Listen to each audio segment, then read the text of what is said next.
Good afternoon, everybody. I'm Bert Eyler. This is the PODC Hill Report. I'm here with my co-host, Jim Fotis. Jim, how are you doing today? I'm doing well, Bert, and I'm feeling pretty well after a 15-hour drive to Tennessee, but got up early this morning, getting ready for the podcast and ready to take on the day. And you're looking well yourself, and I know you have a trip in front of you, too. Yeah, we're taking our son back to college down to Georgia, so that's going to be a good trip. We're going to be heading out here this afternoon, and we'll get him down there, and we'll be a little empty nesters for the next few months until he comes back for Christmas. So, and I know you're in Tennessee enjoying that, and let's get going with what's going on today, Jim. What do you have for us for current events dealing with the Strait and President Trump? Yeah, a lot of things going on the Hill. I was up there with you last week, and we saw several House side legislators, and maybe you can tell us a little about the LEOSA Reform Act, which is going on. I think it's very important for police officers out there.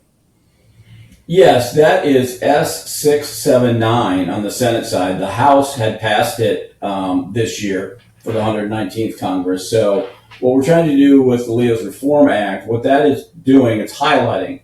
It's allowing officers that are qualified to carry, retirees to carry in school zones. They're also permitted to carry in national parks and also carry in federal facilities where they're open to the public, which would allow them not to be disarmed. You never know with everything that's going on in the world. You could use extra firepower sometimes, and who better to have that than retired law enforcement? It also strengthens and reduces the conflicts between the state and local federal governments dealing with the LEOS protection. It also protects regarding magazine capacity restrictions in some jurisdictions. And the big one here, Jim, and I know you had started this bill back in the early mid-'80s, early '90s, which at the time was HR 218. What this is now going to be doing is going to give the states the flexibility to extend the qualification period from 12 months to 36 months. I think that's a big one because there's a big burden on departments and then also the retired officer in reference to having to pay to qualify, and you spend 25 years plus. I think that should be left up to the states. So I think those are going to be some good qualifications on why we need to get this passed. It's also supported by all the major law enforcement organizations. It is amazing, Bert, how HR 218 was changed as it got to the state level, and let's hope that the LEOSA Reform Act doesn't change as it gets to the state level. It keeps the form that it's in because it gives the police officers that are retired some flexibility, lets them go to state parks, let them do things that they probably wouldn't have done before. And retired cops deserve it. They do a good job, and let's take care of them as they take care of us when they retire. Yeah, I think that's great. And I know we were talking about, there was another bill, S1418, which is improving law enforcement officers' support and wellness through Data Act. That also was passed on the House side this year, and we're looking at getting it passed through the Senate. And this is really having the Attorney General put together a report on the violent attacks against law enforcement. That's basically it. The data's out there, but I think it's about time we let the public know all the violence that is going against law enforcement and what a tough job they do have in today's society. That's good. I'm glad that finally we're getting something. Now we just got to get it through the Senate. Yes, and we're hoping that it will get through. Now, they're here through Friday. I have not heard anything on whether it was going to be an amendment on any of the upcoming NDAA or any of the Save America Act.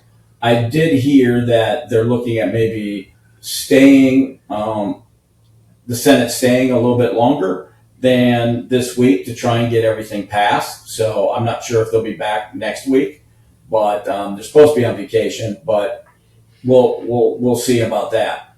So that could be some good news for us.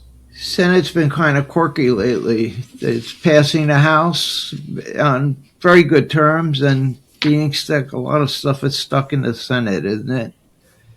Yeah, that's the sticking point. That's the sticking point that I see. But I think it comes down to the votes on the House side. Republicans have the majority, so they can get a lot passed. On the Senate side, you need 10 votes from the Democratic side, and we're not getting them. Law enforcement should be bipartisan. Let's get this stuff passed. It should be, and it has always been in the past. Again, going back to what you said, without law, there's chaos, and we need law enforcement. And cops come from all walks of life, so it should be bipartisan. Any other legislation that's important about law enforcement that you want to talk about today? Well, I think those are the two most important ones that we're pushing. Well, on top of qualified immunity, we're getting some good headway on qualified immunity. Had some good meetings, like I said, last Thursday with members, senators, and met with some Democratic offices. And, they listened. I'm trying to, change the message on qualified immunity. And we're going to had some good ideas from some of those Democratic offices on what they would like to hear or see. So we're going to try and work on the messaging, trying to make it more, you could say, make it to where people understand it better. I think that is the key. I don't think people understand it. The normal citizens, especially listening to some of the Democratic offices, what they believe their constituents are telling them, that if you pass qualified immunity, it gives officers free range to shoot and kill anybody. So I'm going to work on some messaging for that, and hopefully we can change some of their minds.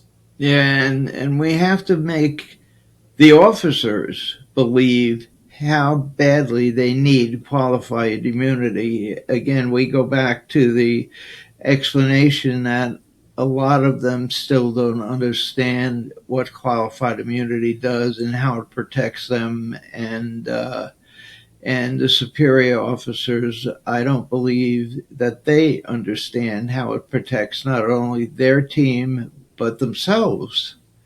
And it's very, very important that we get qualified immunity passed. And you and I have repeated the message over and over again since, I believe, 2021, when we wrote a piece of legislation, and then we started backing Senator Banks' legislation. But I'm hopefully, I think it's getting there, Bert. You've pounded it into everybody's head up on the hill, but we still have to pound harder. Yeah, we'll keep going. I mean, you have qualified immunity. We have, numerous bills that we're trying to get passed. The crazy thing, some of the research, and we had discussed that when you came up on the Hill, there are over 14,500 bills that need to be passed in the 119th Congress, and they're saying roughly only 7 to 10% of those bills and resolutions will be passed. And when you think about the 119th Congress, this is it for the 119th. January 3rd, they swear in the 120th Congress. So we don't have much time because they're in recess for August. They come back for September. October, they're out because it's an election year. You have the election, November, and then you have Thanksgiving, Christmas. So roughly 2.5 months total on getting stuff passed. But they also have some of the stuff dealing with the budget, the NDAA. So that's the biggest thing right now. Passing, your budget, your appropriations, your CR. That's more important, and that's what they're focusing on. So some of these bills get put on the back burner because they have to get the other stuff done. So we're hoping that some of this will get done.